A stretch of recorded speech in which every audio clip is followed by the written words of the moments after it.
Okay, katiknik, meron tayong turbo drum na ibang brand to, LG mga katiknik. Ang complaint nila is palaging pumapasok ang tubig, hindi tumitigil, tapos hindi siya nagwawash. So pinatay ko na lang yung supply ng tubig kasi ang alam ko rito sa yung kanyang water level sensor. So patayin na lang natin. Tanggalin lang natin to. Tapos buksan natin sa likuran. Ayan. Okay. Mga teknik, ito yung pinaka-hose papuntang sensor ng tubig. So ang gagawin lang natin, kasi pag ganun problema, ang ginagawa natin, check natin itong mga hose na to kung may leak. Kasi dito nang gagaling yung pressure. Habang pumapasok yung tubig, yung pressure niya pupunta dun sa sensor level na oops, titignan yung mga teknik, mukhang pan siya, oh. Meron siyang tawag na ito barado, kismalat. So natin gawin mga teknik, sundutin lang natin yung barado. Ayan, barado yun, tanggal na. Ayan. Tapos hipan din natin para malaman natin kung gumagana yung kanyang sensor.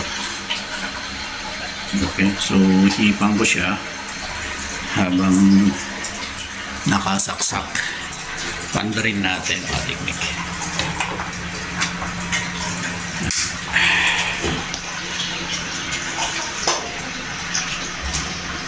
Meron ba kayong tissue dyan? Ang nangyari kasi hipan natin to. Lagyan ko na lang siya ng tissue para hindi kumapan yung kanyang dumi. Tapos lay natin dito.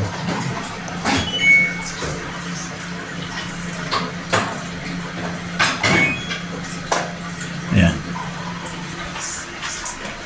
Tapos, so sa pagkakataong to, papasok dapat yung tubig. Pero dahil tinanggal natin yung supply, hipan ko na lang to. Dapat pagkahip ko nito, iikot na yung machine. Yan mga teknik.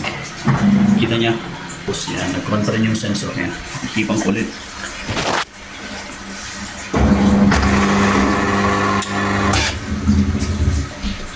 Yung mga teknik. So, okay po siya. Balik na lang natin. Balik ko yung pinaka-supply, tapos test natin ulit.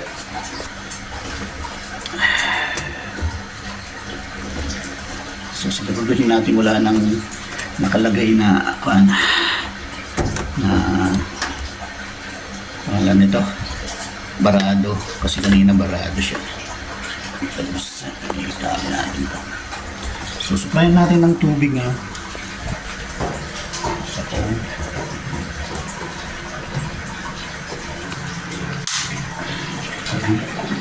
Power on.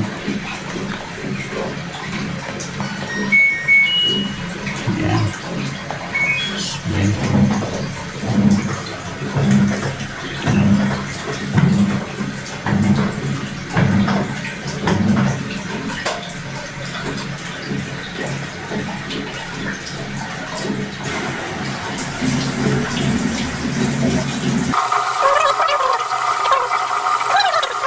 Naglalaban na po siya. So yun lang po yung problema. Tsaka isa pa, sis, etong kan ko, isang concern. Etong kan niya kasi, nung mataas ba yung lagayan niyo nito doon? O sakto lang na mababa? Parehas lang din na mababa. Grado ka. Kasi habang kan kanina, inangat ko kasi Baka mataas yun. tuloy-tuloy siyang nag-kan kasi, no? Tulad niyan. Yan, oo. Tuloy-tuloy siya kasi naka-free fall. Ngayon, itataas din natin to ng bahagya. Oo, para mataas yun bro. No, doon sa may, sa kabila. Oo, itaas baka mataas natin. na. So guys, ganito na lang. Ilagay na lang natin ng ganito yung hose niya. Elevated ng konti. Tapos, pakuan dun sa baba. Ngayon, mag-spin tayo. Tingnan natin kung gagana yung spin. Pause natin siya. Spin. Tapos Tapos start. play. Okay. Yan. So, tingnan natin ngayon. Tingnan natin yung tubig dito. Kaya makikita nyo mga nag-set up na siya. So okay na siya, ganitong setup. So common mistake yun mga teknik, hindi nila napansin nun na habang nagkakarga, hindi nila napansin na nagtatapon. Yan. Meron kasi siyang motor naman, in case naman na mag-spin na or mag-drain na ng tubig. May motor pump na maglalabas sa tubig. Kaya dito naglalabas siya ng tubig na rin. So yan. So pwedeng yun din ang problema. Doon sa actually ang sitwasyon, lumipat kasi sila ng tirahan. Nung paglipat nila rito, doon na hindi gumana. So yan yung issue. So ang unang suspetsa ko, sensor. Nung tinis ko yung sensor, okay naman. Then napansin ko tong drain hose, nagtatapon siya ng tubig habang nagkakarga. So mali po yun mga teknik. Mali yun. Hindi mapupuno or hindi ma-attain yung desirable na pressure or level ng tubig kung nagtatapon siya. So ayan, hintayin lang natin matapos yung kanyang drain. Then tingnan natin kung mag-spin. Pag na-spin na niya, totally maubos yung pan. Very good na. Sige. Okay na po siya mga teknik. Ayun, praise God at okay na. Thanks God. So, thanks God dahil sa karunungan na tama yung ating diagnose. Ayan, gumagana na po siya. So, hanggang dito lang tayo. I-finalize ko na lang din. Isarado ko na. Then, tapos na po tayo rito.